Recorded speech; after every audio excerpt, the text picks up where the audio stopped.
Chris, what the heck? The white pieces? What is happening? Are we playing the reversed dragon or what? Relax. This isn't going to be about the English opening or anything like that. I'm going to do something a little bit different today because some people might say, "Are you burying your head in the That's what sand? people say. Burying. I can't Burying? pronounce burying. Whatever we say. Are you putting your head in the sand? Putting. That's not a good word. Cut. Let's start again. No. So the fact is, are you doing the fact that white actually wins games of chess against the dragon? Nah, Shock horror. nah. Yes. Now, the fact is, oh, yes, I am very aware of the fact that that happens. And the key thing as a dragon player is you should not ignore that those games exist, but you should learn how and why white wins and then learn from that. Because people always say you should learn from your mistakes. And I say, no, you should not. You should learn from other people's mistakes. That way you don't have the pain of having gone through them in the first place. Love that. Yes. What's with my So hair today the anyway? fact is, you have to take on board games. Now we're about to look at a very famous historic game Ooh. between Karpov and Korchnoi. Ooh. Don't panic. I'm going to go over this because it's got important themes that Black needed to learn from, and then I'm going to show you a game in which I had most certainly learned from that, and also point out to you just why you can transfer themes across openings. How's about that? I'm being very hands on here. Now, so let's get cracking with this game. Yeah. So we have got, as we know, e4, we've got the Sicilian going on, but, yep, we're going to have an open Sicilian. Here we go. White was Anatoly Karpov. By the way, as a chess player, he was one of the most amazing. When I was growing up, he was one of the most amazing chess players. People forget about that. They talk about Magnus, blah, blah, blah. He was brilliant. I mean, he took a bit of a dive, as far as I can see, in terms of standard when things started going wrong, but he was pretty good. So here we got the Dragon, and this was, of course, from a World Championship encounter. We have had those since. We've had, of course, Kasparov Anand Kasparov, nonetheless, where Kasparov deployed the dragon. But let's crack on with this. So, Yugoslav attack, knight c6, queen d2, castles, and the 9 bishop c4 variation. I hope you haven't forgotten about this because I know we've been talking Dragadorfi stuff and Hungarian dragons and the likes. Vietnamese, Chinese, Vietnamese everything. crumbs. There's so many things, aren't there? So possibilities. But I'm loving all that stuff. Loving all that stuff. But this, of course, is the original. The original to go down. Now, so here in this position here, actually, Karpov played the move h4. These days, I've explained to you the subtlety of this move, but I very much doubt that even Karpov understood back then what we understand now, because this is a kind of an anti-Chinese and Topolov system, which of course didn't really exist back then anyway, so that wouldn't have been a problem. So he played h4, rook c8, bishop b3, and knight e5. Of course, if Black had wanted to, really, they should have been playing h5 if they wanted to deploy the Soltis variation.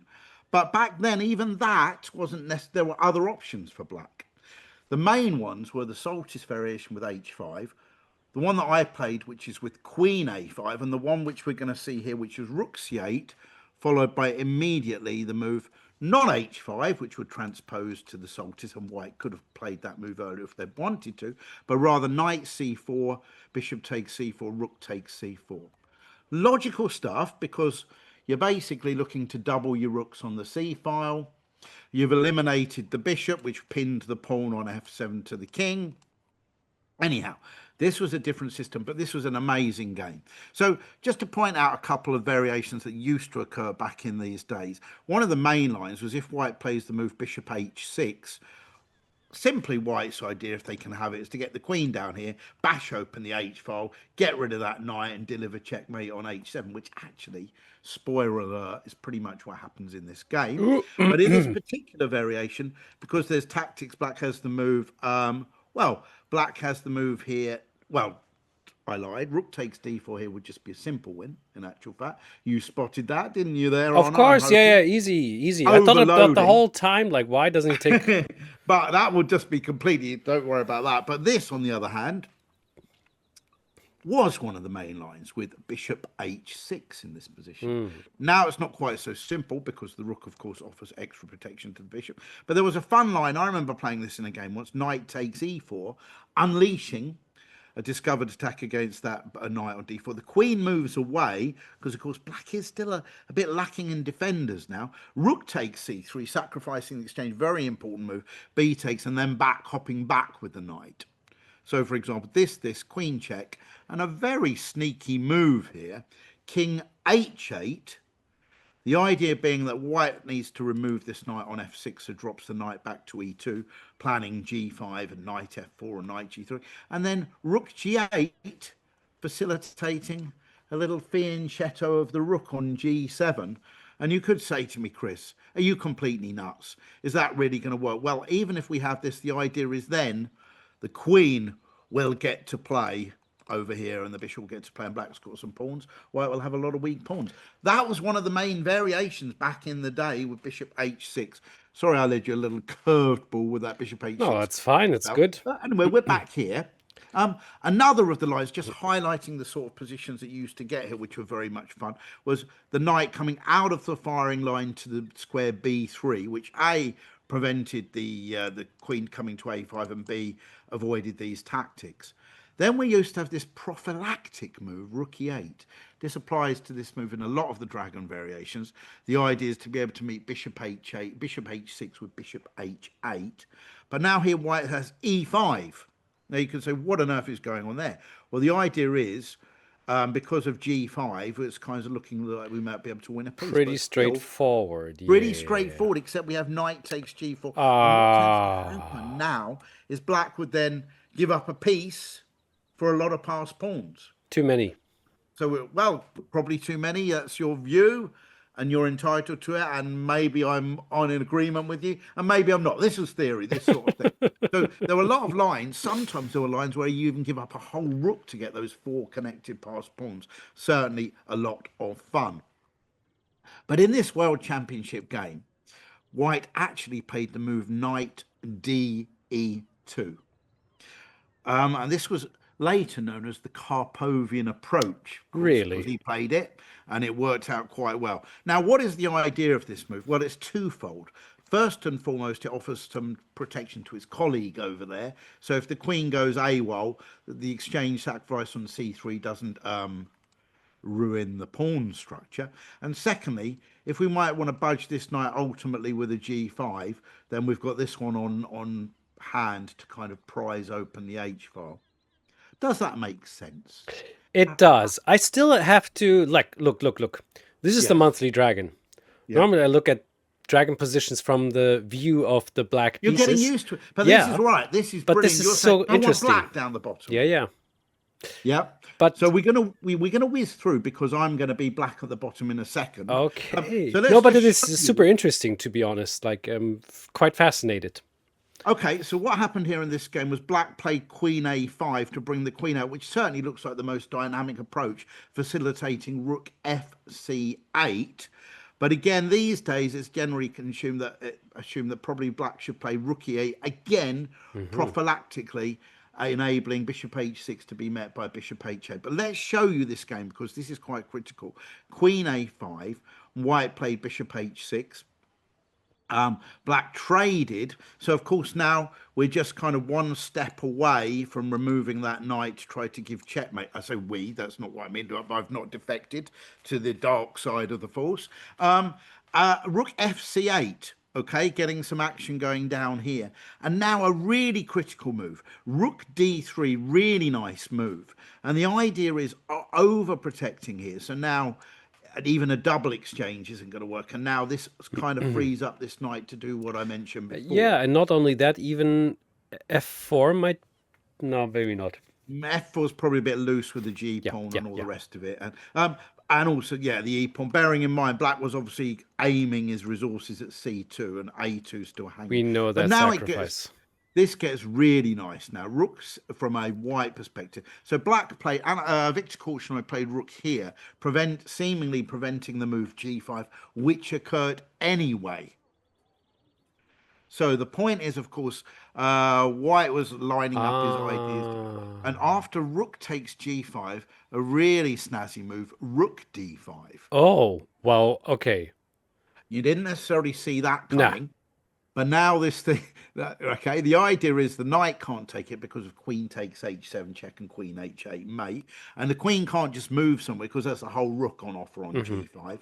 So rook takes d5 is forced, and now white gets the knight to where he wants to get it to, which is here Mm. on d5. Tricky. Now Such a good tactician, this guy. he was pretty Unusual. nifty Yeah. back then, pretty nifty. Now, the idea is, of course, this knight is twofold. First of all, it is threatening to take on f6. That's not necessarily mate, because, of course, the black king can do a runner to f8 and then e7, which would have been opened up after e takes h6. But he's certainly threatening knight takes e7 check here and now, which wins the rook in the corner of the board. So black played rook e8 to defend that and to allow the king still to wander away. But now white played knight e f4. Wow. So you could say what's going on here? Well, seemingly the main threat is to be able to take on f6 and have the knight go to d5, whereby there will be no escape route for the king on e7. But look at this for a cool move. If after queen takes e2, we actually, yeah, we have, so we'd have exactly the same thing here. Take knight d5, and after the check, of course, the rook on h1 is protected here, and now there'll be absolutely nothing going down there. Brutal. Absolutely. Now, let us talk about other threats in this position. Is anything else going down? Well, yeah, it's quite a lot of dangerous stuff happening here. Black played the move bishop c6, needing to control that d5 knight or make sure that another knight isn't going to land there. And now another stunningly good move in this position by white, e5. Oh my gosh. And you're going to say to me, Chris, what on earth is that move all about? It seems to, it's giving away a pawn, it's leaving the knight unprotected. What exactly is it about? Well, Can we try to find out? I need to yeah, because what on Chris, what on earth is going on? right. Ask me Okay, one question at a time. I cannot immediately find it out. Let's continue. Right. So the first point to note is obviously the knight can't take the knight still because of the mate on h7. The queen can't take the knight because it's worth a lot of points in value. So the black did actually take on d5 with the bishop, but look at this. This is the beautiful finish. If he had played pawn takes c5, this is amazingly nice and simple and beautiful. It would simply be knight takes knight check, pawn takes, and then knight h5. Because we're threatening mate on g7, and the pawn can't take the knight because of simply rook g1 check and queen g7 mate. And the Beautiful. pawn is in the path now. Yeah, the e5. pawn is Oh in my That was the gosh. whole point. He played e5 to cut off that queen from offering I assistance along mean, that rank. Beautiful move. what Pawn the to e5. heck? So what happens is the bishop then takes the knight. The pawn take here. So now we're threatening queen take g7 checkmate. Only one way to deal with that, which is to take the pawn. Unfortunately, the black queen never had the opportunity to give a check on e1 or take the a2 pawn or anything. And so pawn takes pawn, but after queen h7, king f8, he resigned because simply after king e7, it's going to be knight takes bishop, followed by rook e1 check, winning the rook on e8 in the game. 27 moves, beautiful from a white perspective, grim from a black perspective. Was the dragon over? No, it was not, because I seal that game. Not at the time, obviously I was still quite young then, very young. But I learned from it in the future. But here we go. Let me show you something else, which probably people about to tune in now, well, hopefully they'd start at the beginning, will notice what's going on here. Pawn d4. Chris, you're white, you're playing d4. That's absolutely what I play. Here's a game I had against international master Andrew Ledger. And I'm going to briefly really show it to you because I was familiar with the theme that he just clearly was not familiar with. And I'll show it to you. So Oh. basically, this is the Grunfeld defense, which has similarities in the fianchetto. I was white, and he played I played bishop c4 with the intention of knight e2. I'm not going to go into Grunfeld theory, knight e2. And my opponent played knight c6, which was kind of surprising to me at the time because I felt everyone was supposed to go c5 and challenge the centre. I have since learned, obviously, this move does get played quite a bit. But basically, what happened here was I thought, you know what? I'm going to try something different. And this came up where I gave a lecture in one of my schools the other day about, and a question that came up, and I did a bit of a lecture about situations where top players choose not to castle. Because obviously for juniors and beginners alike, you always tell them, get castle, put your king safety, bring your rook in. And I thought I'm going to show them a variety of examples whereby castling is, there's alternatives. And here in the game I played h4 to go for a little attack on the king's side. Seems I'm a long way from checkmate, but hopefully the simple plan is to razz my h pawn down come the on, it's just a modern engine line. modern. I don't know. Anyway, knight a5 attacked my bishop, and then he finally did get c5. I took a little bit of a time out, but essentially carried on with my little attack. H takes g6. This was a moment of truth for black because he can recapture with 3 different ways, but taking with the f pawn or the queen are very ugly from a structural perspective. So he played h takes g3, g6. He thinks he's not going to get mated down the h file, but I had a different idea. Rook f c8. I traded, and now this was a key move. e5, queen a3. And here, because I've just about got the squares covered, in particular a check here, and if I played the move bishop h6, and the whole point was if he swapped off and I took my queen check, I can go king f1 because I'm covering both of these squares where the queen or the rook. So I Playing played here, with fire. yeah. So he casually just played bishop h8, absolutely keep the rooks on the ball. But because I'm a dragon player, I can be guaranteed that he was an IM. If he'd been told White's got a winning move here, he would have spotted it. Of course he would. But he was just casually playing the game. He wasn't familiar with the theme, which I now played, which was bishop f8. Oh, thank you. I really, really, truly, honestly thought about it. So, is the reason why I considered this because we had this something similar in the show already, or it's on your Fritz Trainer Yeah, DVDs? that's definitely, well, it would be on my videos or whatever. Yeah. I think an important theme to watch out for. It's quite important in this particular version of it that there's a white pawn on e5. Well, it stopped the bishop going to f6 for starters. That was the whole point. It had to go to h8 if it was going to avoid the trade. Yeah, but you pretty much guessed it. First and foremost, I'm simply threatening rook takes h8, check, king takes, and then queen h6 to g7, checkmate.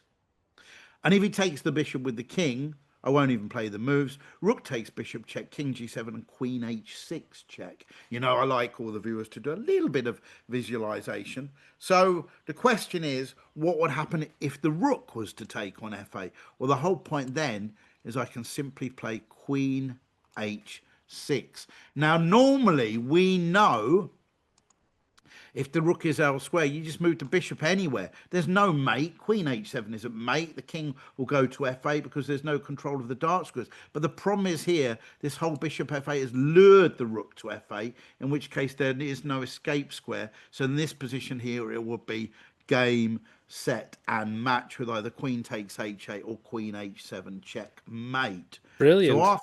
So after I played bishop f8, it's pretty curtains. He had to play f5. I kind of rubbed things in a little bit. So I did this sacrifice. And actually, then I sacrificed here again. Wow. Which didn't to be too nice. He can't take it with the queen because of the skewer on h7. And before you know it, just absolutely forced. It was a simple checkmate guaranteed in just 3 or 4 What a moves. beauty. So that was because of the possibility there of that. Now, here's the situation. You're going to say, yes, but can we please see how that applies to anything? And I am now going to do this. Hopefully, I'm going to do this. There we go. Does that make you feel any better? Finally, Yeah. my OCD is Okay. Now you're satisfied. So, now, incredibly enough, someone pointed this out to me the other day. This game of chess has been annotated on YouTube by the legendary King Crusher, who does a lot of chess videos. Oh, great content. You And know he him calls it- personally? Do I know it? I do. I knew him when in the old days. I Mhm. knew him. I grew up and he used to. It was in the scene around when I was in the scene. So yes, if I saw him, I would have a chat to him. And he kindly calls this the Immortal Dragon game. And I thought, well, I'm sure there's going to be other games. So obviously he valued it quite highly, and it had quite a few comments in the in his little comment, and people go, "Oh yes, finally we see black winning in the dragon." I thought, "Oh dear, that's too promising." Anyway, let's whiz through, and here we go. And in this particular position, I think. I don't think it was the Lloyds Bank Masters. I think I was playing in the Lloyds Bank Under 16 Championships. This was the year I think I went on to win the British Under 16s. I was quite good back in those. Well, still allegedly quite good. So castles, Queen D2, Knight C6, Bishop C4. So here we have it. Here, Philbo, he was a friend of mine, Philip Morris, who went on to become an international master, still an international master, played the move Bishop B3. And now, in these days, nowadays, we know you can go Knight takes Knight and then B5 and A5. Bishop B3 is a kind of, again, an anti Topolov, an anti-Chinese Mhm. variation in particular system, but it didn't change me because I always used to play Queen A5 back then. So I played it. He played H4, Rook FC8, and he played H5. It would have come to the same thing. You're going to see what it would have come to the same thing if he'd castled and I played knight e5, h5 takes. And if he'd played the move knight d2, this would have been another way he could have reached it. But so this was the actual way the game went. H5 I took, he castled, and I played knight e5. So this is basically the position we reached. Now, in this situation here, the games I used to love getting were when White used to play g4 and go for an absolute quick attack, which is to go bishop h6 here, trying to go for it. Bishop takes, queen takes. Of course, White is only one move away now from playing knight d5. But of course, naturally, I just take, and queen. Naturally. And here I'm threading queen a1 check followed by queen takes knight, and the knight can't really move because then there's going to be this dropping with check. So king b1, knight c4. Am I right? Yeah, knight c rook c8 actually in this position, bringing the big guns in over right. G5, for example, to try and get checkmate down here. And if he sacrifices it, desperate to get the rook to h1, it's all too slow because knight c4 threatens mate, take, and rook takes. And the problem is if rook h1 now, I can simply take the knight and the queen acts as a brilliant defender down Oh, here on cute. g7. And this was quite cute as well. If rook d3, queen e1, check, king here, and queen f2, why it's in a complete pickle because the knight's attacked and the pawn's attacked. It's pretty much game over in black's favour already then. That's just too direct. It's just not really possible to play that way. So White would try other moves. Probably the best move for White is a rather dull trade of queens, which is we kind of sweep that sort of thing under the carpet. But Philip Morris played the move knight de2. And so I thought, crumbs, this crafty guy, he's deploying a kind of Karpovian technique. So if I played now on autopilot, for example, and said, well, don't worry about that. I'm just going to facilitate the doubling of my rooks down the c file like I like to, here and here. Basically, the problem is here, we would have transposed to the Karpov game, but with my rook here, and if I just carry on rook at nc8, he's just going to do his thing down the h file. So I thought, no, Philip, nice idea, You but I'm know not the just game. going to. I'm not just going to walk into that. So I played the move bishop e6, and which I'm quite proud to say these days it comes up as obviously this position not very common at all, but this comes up as the top engine move, and I was 15 or whatever back then. Certainly the engines didn't exist back then. Knight e6, a bishop e6. So you could say, well, what does that do? Well, first and foremost, I've kind of got a big threat here because I am, oh my word. Can you see what my threat is? I'm threatening bishop takes bishop. Yeah. And if he takes back with the c pawn, I can go queen takes a2 because his knight will be pinned to his king. Ooh. And if he takes with the a pawn, the ultimate in visualization, I've got queen a1 check, knight to b1, and then somewhere juicy with my knight, because I would have mate on b2. I. Um, so yeah, I mean, so basically that's a big threat in this position. And the other point is, if he was to swap off here himself, then he's really leaving him vulnerable to this knight move coming into c4. So he instead chose to play the move king b1, which basically meant that I can't do any of the queen takes a2 business. But now this felt significantly better now, because now I've got two juicy looking bishops pointing in the direction of his king here. So, and he now played g4. So he's attacking my knight, but now I surprised him with a bit of nifty play.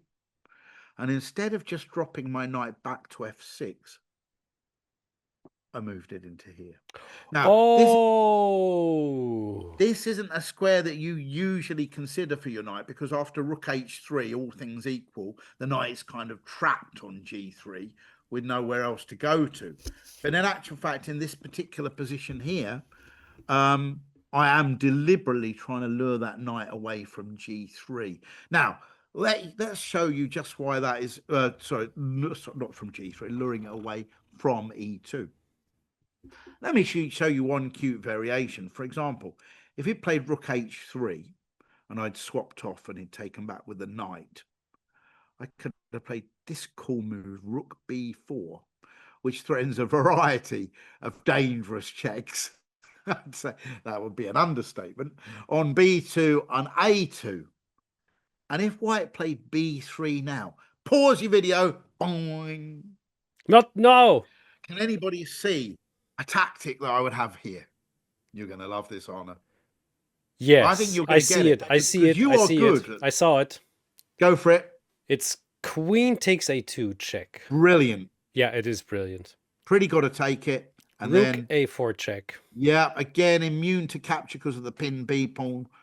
King b1. Checkmate on Checkmate a1. on a1. Nice work if Wow. you can get it. What a dopamine rush if you get that mate on the That board. would be nice. So he actually, to be fair, he hasn't got a choice. He has to accept the offering. And I'm not going to lie, I had a good choice of moves here.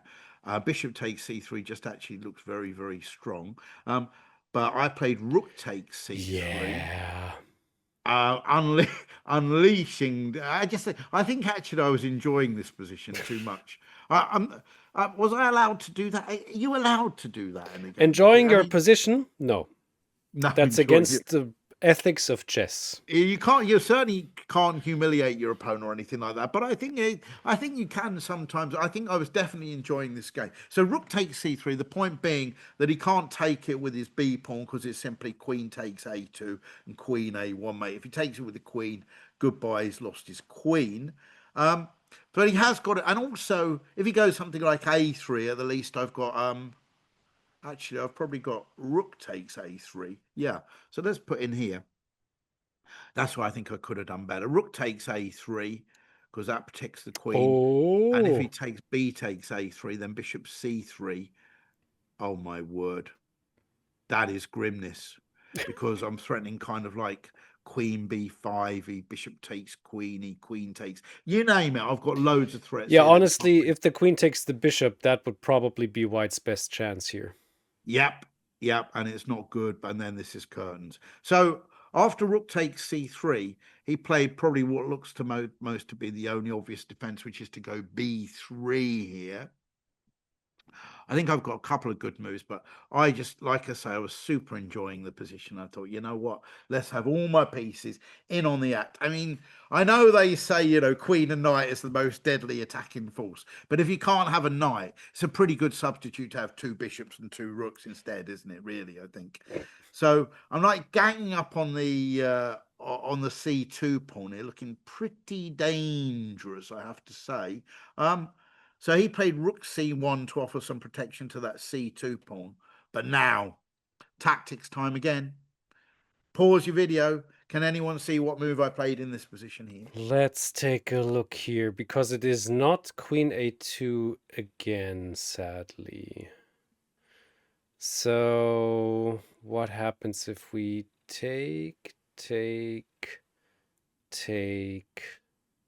Nah, this doesn't work either. Take. Aha. I think. No, it's not. Oh! All right. Okay. We're talking. What's going on here? So I thought about rook b3. But Okay. So rook b3 goes c takes b3. yeah, that's the annoying part. And then we cannot really continue. No. Why? That doesn't work. That doesn't work. Is it just... I mean, it's not really tactics, but is it queen a3? Oh, yeah, that puts the queen in a little bit of a better position, but I think you were on the right trail before that. But somehow you got pushed off of that trail I and led did. astray. I did. Because, okay, rook b3, c takes b3. Yeah, no, that you're on the wrong trail there. That's Sorry. the wrong trail. Okay. Yeah, but it's a very similar trail. Okay, I cannot. I don't want to delay this too much. What? I didn't see that. So bishop takes b3, and whichever way he takes back, it does not matter because I'm going rook takes b3 check. And then he didn't play it, but it would have been queen That would have a1 been nice. checkmate. Kind of a nice checkmate. So the point was, these ideas are transferable, but it is important to look at these white wins in the dragon so that you don't fall for them, and indeed take steps to avoid them and put things to your own benefit. There we go. Very, very helpful. How often should one do these kind of exercises and take a look at the winning games against the dragon? I mean, I think... I mean, obviously, and again, we're plugging plugging the DVDs from before. I did obviously go into a lot of different white winning ideas to make sure that you know how to avoid them. But it just does not. It doesn't. It helps to play over games whereby white does win, even if you don't want to see too much. You don't have to look out grinding end games. But if there's tactical combinations which win for white, you think got it. Don't want to fall for that. And there are quite a few white sequences, these knight to f5 sacrifices, bishop to f8s we've seen, you know, rook takes h7 sacrifice. These kind of themes are quite important. I cover a lot of them in the DVD. But as the quote from quite generous quote actually from the legendary Kingfisher at the end, he said, maybe the dragon is playable at certain levels. That's very generous of him, isn't it, to say that? So I'm not sure that's exactly what he meant to say, but yes, there we go. Fair enough. I also want to point out one last thing. Our dear friend Michal Marin has a YouTube channel now recently, and what has he started his channel with? The Sicilian Dragon. Oh wow! Something Great to hear. Something maybe to look also at. So what can I say? The Sicilian Dragon is getting fashionable again. Now is the best time ever to watch our monthly show. Do you know what I think? Do you think there's going to be a bit like in 100 years' time? Just like you quizzed me, there's going to be a different Arda. They're saying to a different Chris. Do you know when the dragon started to becoming fashionable? They go, yes, 2026. Yeah, it was Chris Ward and Arne's show, which really made the difference. So, everybody, thank you for watching and making the show a difference. We see each other soon enough. Bye-bye. Bye.